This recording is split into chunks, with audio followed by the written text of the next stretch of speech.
નબળાઈ નહીં રાખવાની, આપણા સ્વધર્મ માટે નબળાઈ નહીં રાખવાની.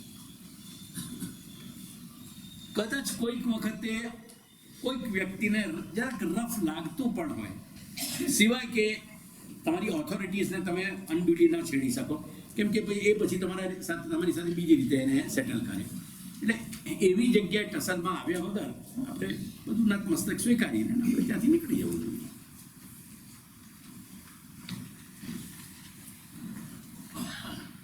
ઠીક છે. હવે બીજો કોઈ પ્રશ્ન?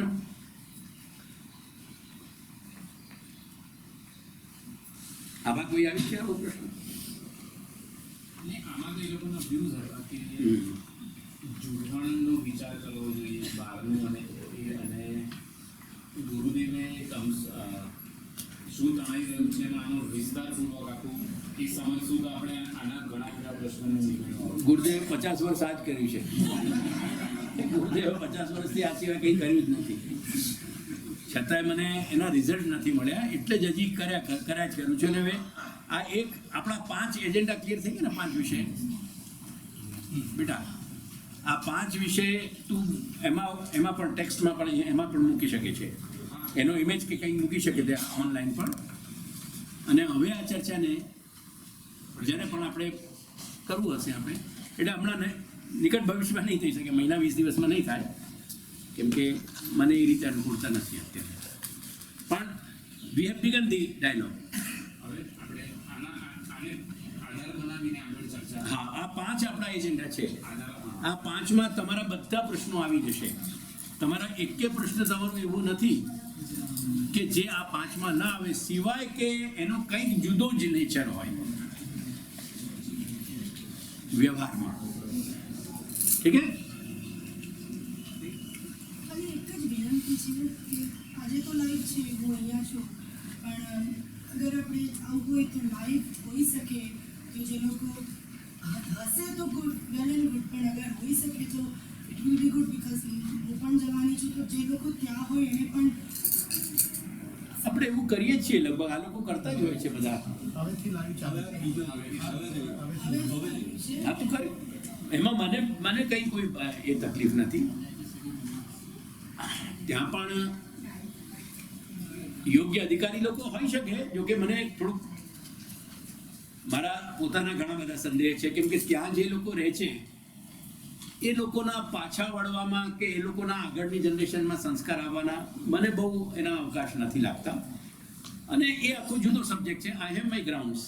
એના પાસે મારા વિચારોમાં ઘણા બધા એવા કારણો છે કે જેના કારણે, એટલે છતાંય નહીં કલ્યાણ કૃત કશ્ચિત દુર્ગતિન તાત ગચ્છતિ, કોઈ પણ આપણને કલ્યાણ આપણું સિદ્ધ કરી આપે એવી કોઈ પણ વસ્તુ સાંભળવામાં કે એમાં પાર્ટિસિપેટ કરવામાં કશો વાંધો નથી. પણ એ કેટલું ત્યાં કોને લાભ આપશે હશે, હું ના નથી પાડતો. ત્યાં રહેનારા જીવોમાં કદાચ 1% કે 0.1% લોકો એવા હશે કે જેમનામાં અહીંની જે આપણી સનાતન ચેતના છે એ પણ જીવિત હોય અને એ જાગૃત હોય અને એ લોકો આપણા માર્ગ ઉપર ચાલવાનો પ્રયાસ પણ પૂરતો કરતા હોય. પણ છતાં ત્યાંના આખા ફોર્મેટમાં હવે ધીમે ધીમે અહીંયા પણ આવું જ બની રહ્યું છે. એમાં કંઈ કોઈ બહુ નવી વાત નથી, પણ કરશું એવા પ્રયાસો. એ પણ નિરાલી મહેતાનો પ્રશ્ન છે, આપણે અન્ય સેવક વૈષ્ણવના ઘરનો પ્રસાદ નથી લેતા, તો જ્યારે કોઈ આપણને પૂછે કે બધા એક જ મહાપ્રભુજીના સેવકો છે તો કેમ નથી ગણતો? बहुत अच्छा प्रश्न है. We should appreciate. बताओ.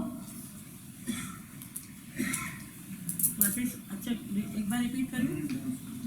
આપણે અન્ય સેવક વૈષ્ણવ अपन अन्य वैष्णवन के 6 घर के वैष्णवन को अपन महाप्रसाद नहीं लेवा, એ પણ મહાપ્રભુના સેવક છીએ, આપણે પણ મહાપ્રભુના સેવક છીએ, તો પછી આપણાથી એમના ત્યાં પ્રસાદ કેમ ના લેવો? આમનો જે પ્રશ્ન હતો અન્ય દેવી દેવતાનો હતો, હવે તો આપણે મહાપ્રભુના ઘરના સેવકની વાત છે, તો પણ આપણે નથી લેતા, તો એનું શું જવાબ?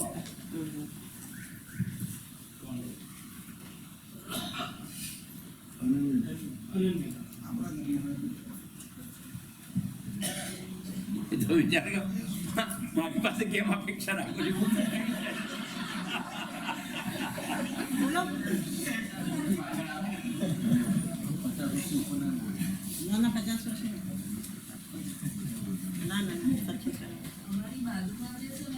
ઊભી થઈ જાઓ. બેઠ કે બોલે ભલે. ના સંપૂર્ણ અમારી બાજુમાં વૃંદા મંદિર છે એ લોકો પાંચમા ઘરના છે બાજુમાં છે એટલે હવે મંદિરમાં બધું ચાલે છે એટલે અમારા બધા છે ને એવું પૂછે કે તમારે બાજુમાં છે તમે કેમ નહીં જતા ત્યાં આગળ એ પ્રસાદ કેમ નહીં લેતા પણ આપણે તો ધર્મ એવું છે મહાપ્રભુજીએ કે આપણે ઘરમાં જે વિરાસતો જ આપણા ભગવાન છે ત્યાં આગળ જે બહાર સેવા કરે છે એ સેવા કહેવાય જ નહીં અને એ લોકો પૈસાથી આપે છે કેટલી વાર ત્યાં આગળ અમારે અંકુટો છે ને તેવું કે પ્રસાદ લેવા માટે અમુક રકમ લે છે લોકો પૈસા લે પછી એ લોકો પ્રસાદ આપે છે એ રીતે તો પ્રસાદ કેવી રીતે કરાવે બરાબર એવો જ ન જોઈએ ब्रेवो बहुत अच्छी बात कही पर ये यहाँ बात को उत्तर नहीं प्रत्युत्तर नहीं है यहाँ वो एक अलग वो बिल्कुल सही है वो जहाँ एक व्यावसायिक जो सेवा चल रही है और जहाँ प्रसाद को व्यवसाय या ठाकुर जी की कोई पण स्वरूपात्मक वस्तु को जब व्यवसाय किया जा रहे हो वो अनएक्सेप्टेबल है टोटली अनएक्सेप्टेबल है बिल्कुल सही जवाब है बिल्कुल 100% सही है वो बच्ची या को जवाब दो तो विचार करो ये अपनो परिचर्चा को ही अपन ने एक वर्कशॉप भी बनाया है अपन ने एक केवल उपदेश को के स्थान नहीं बनाया है अपन ने જેમના પ્રશ્ન હોય આ રીતે લખીને કેમ અહીંયા બધા બેઠા છે તો બોલો જે હોય બોલો તમે આ રીતે ચિઠ્ઠીમાં શું કારણ છે પહેલા એક આપણો અત્યારે ચાલી રહ્યો છે કદાચ કરી દઈએ પછી જે અભ્યાસ છે એ પ્રમાણે માઇક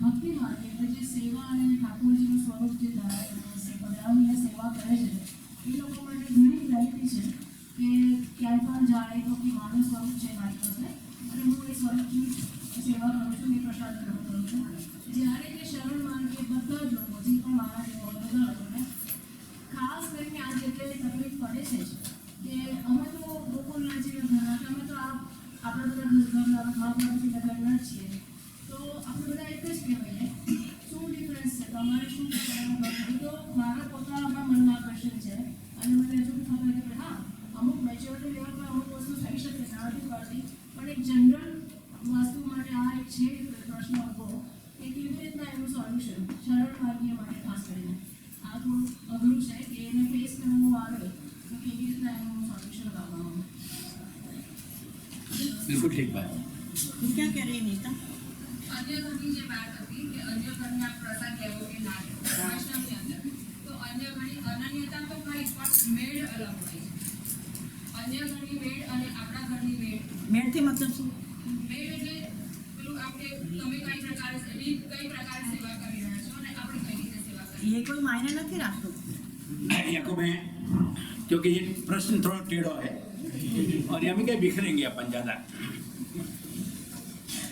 एक बालासिनो बोलो बेटा મહાપ્રભુજી સ્વયં પાકી હતા એટલે પ્રસાદનો સવાલ જ નથી એટલે એમને પ્રસાદ લેવાનો કોઈને પ્રસાદ આપવાનો સવાલ નથી એમ એમને તમે પ્રસાદ ધરાવો ને પાછો એવો સવાલ જ નથી આવતો એમને એમના જીવનકાળ દરમિયાન બીજા કોઈ હાથનું ખાતું જ નથી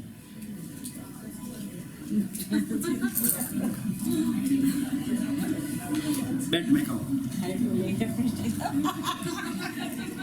वो जैसे वो भक्ति में बैठक में जाकर वो जारी जी धरा और वो सब जबकि मुश्किल चल रहा है कि कुछ समझ हाँ वो अभी तो सब कमर्शियल ही है बेटा तो कमर्शियल अभी तो सब commercial ही है।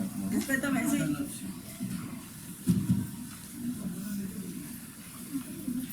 બહુ શરૂઆતમાં લગભગ એ વાતને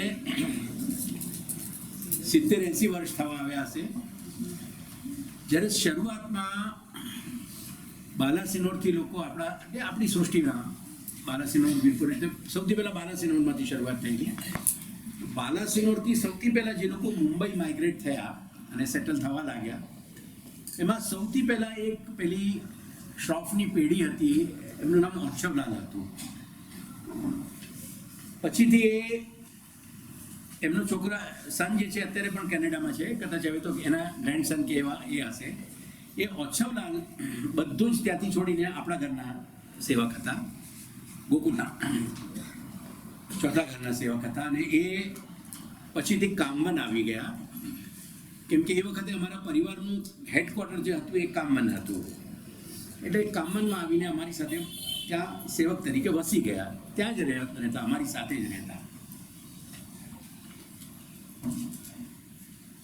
આ વાતને એમને ઓછાવડાને ગયા પણ લગભગ હું ધારું છું કે 30-35 વર્ષ થયા છે, 30 વર્ષ થયા છે.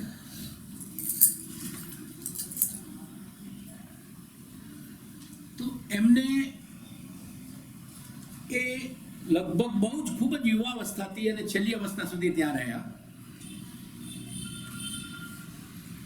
અને જ્યારે અમારા પરિવારમાંથી ત્યાં કોઈ ના હોય તો એમનું નિયમ હતું, બાજુમાં ત્યાં બીજા પણ આચાર્ય ગ્રહ છે,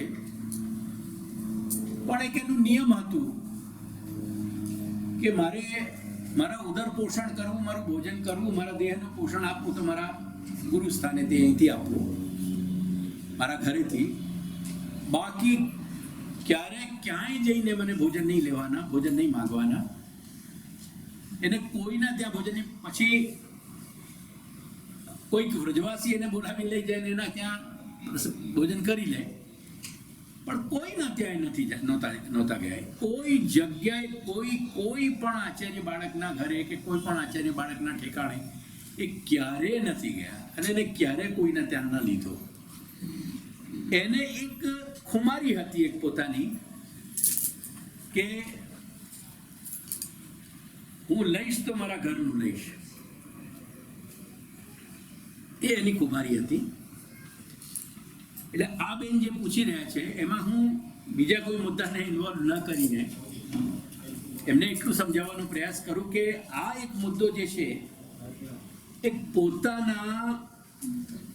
પોતાની આત્મચેતનાનો જે પોતાની લાગણી છે પોતાના ઘર માટે, એની સાથે વધારે આ પ્રશ્ન જોડાયેલો છે. એને કોઈના માન અપમાન સાથેની પ્રસંગ નથી, કોના કયા કારણે ના લેવું અને ના લેવું. અને પેલું આજકાલ જે બનાવી લીધું છે ને કે ભાઈ ગોકુલનાથજી વાળા આમ નથી કરતા, નાના આમ નથી કરતા, કેમ કે એમને એક જાતનો એક વાત સમજાતી નથી અને અકારણ કંઈક દ્વેષ બધા આમાં ઊભા થઈ રહ્યા છે. એક બીજું તમને એક દાખલો આપું કે ઘરમાં 3 ભાઈઓ હોય, વચલાભાઈની જે પત્ની હોય એના માટે એક જેઠ કહેવાય, એક દિયર કહેવાય, સસરા પણ હોય, બધું હોય, બધાને બધાની રીતે બધાનું સન્માન કરતા હોય. એ સ્ત્રી માટે જેઠ માટે પણ એક સન્માન રાખી એમની જે કંઈક આવશ્યકતા હોય ઘરમાં જોઈન્ટ ફેમિલી તરીકે કદાચ રહેતા હોય તો એમની પૂર્તિ કરવાની હોય. એને દિયરને પણ જોઈ લેવાનું હોય કે એની પણ એને પણ ખાન પાન કે એની પણ બધું એ જે ઘરમાં ગ્રસ્તનો એક ગૃહિણીની રીતે ઘરમાં જે 2-3-4 વ્યક્તિઓ મળીને બધું ગ્રસ્ત સંભાળતા હોય, પરંતુ અને એ ત્રણેય પણ સગા ભાઈ છે, પણ એ જે સ્ત્રી જે ભાઈ સાથે પરણેલી છે એના માટે જ્યાં પરણી છે, જેનું પાણી ગ્રહણ કર્યું છે એ એના પતિ છે. બીજા એક એના દિયર છે, એક જેઠ છે. જેઠને જેટલું સન્માન કરવું એની ફરજ છે, જેઠને જેટલું સ્થાન અને એમનું માન સન્માન આપવું એ એની ફરજ છે. દિયરને દિયરના સ્થાને રાખીને એને સ્નેહ આપવું કે એને સન્માન આપવું, એને આદર આપવું, એ પણ એનું પોષણ કરવું એ પણ જરૂરી છે, અનિવાર્ય છે. પણ પતિનો જે સ્થાન છે એ તો ઘરમાં 3 ભાઈમાંથી બીજા 2 ભાઈ તો ન જ લઈ શકે. અને એવી મર્યાદા જાળવીને જો એ સ્ત્રી પોતાની ગરિમા સાથે ઘરમાં રહેતી હોય તો એ પૂજ્ય નારી કહેવાય કે ના કહેવાય, એક આદર્શ નારી કહેવાય કે ના કહેવાય. એમાં આવી બધા પ્રશ્નો લાવવાની શું જરૂરિયાત છે કે તું કેમ ના લઈ શકે ને કેમ ના લઈ શકે? જે સ્વામી છે, જે પતિ છે, એની સાથેનું એક સંબંધ જે છે એક અનેરો સંબંધ છે. જે સ્વામી છે અને સ્વામીની સાથેના સ્વામીના બંધુઓ જે છે એમના માટે પણ એમને જે દિયરને સન્માન મળવું જોઈએ દિયરને મળવું જોઈએ, જે જેઠને મળવું જોઈએ જે જેઠને મળવું જોઈએ. એમાં સરખામણીના કોઈ પ્રશ્નો નથી. અને કોઈક વ્યક્તિ જો આજના સમયમાં પણ પોતાના આત્મસ્વાભિમાનની એવી ખુમારી રાખી શકતી હોય તો મારી દૃષ્ટિએ એ આદરણીય છે, એ આદરણીય છે. અને સામેવાળી વ્યક્તિઓએ એને દ્વેષ ભાવ કે પૂર્વાગ્રહ રાખ્યા વગર સમજવું જોઈએ. તારો બેન પ્રશ્ન કંઈક જુદું હતું, કંઈક સેવાનો પ્રશ્ન આવેલો ને તારો.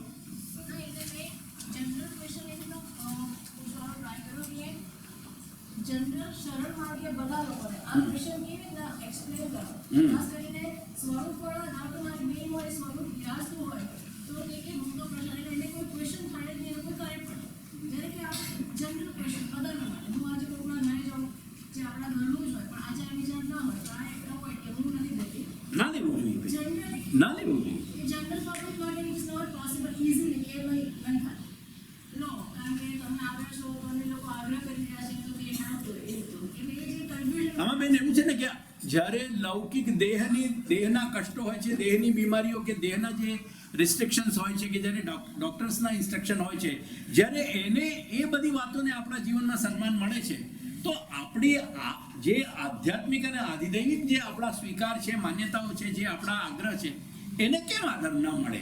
અને બહુ ગર્વથી કહેવું જોઈએ કે બેન હું નહીં લઈ શકું, અને સૌહાર્દ રાખવું જોઈએ, સૌહાર્દ રાખવું જોઈએ. મારે તો ત્યાં સુધી એક ફેસ આવ્યો હતો ટાઈમ કે nobody was talking with me કે તું આ જગ્યાએ અમારા ઘરે લે કે નહીં. હા નહીં થાય.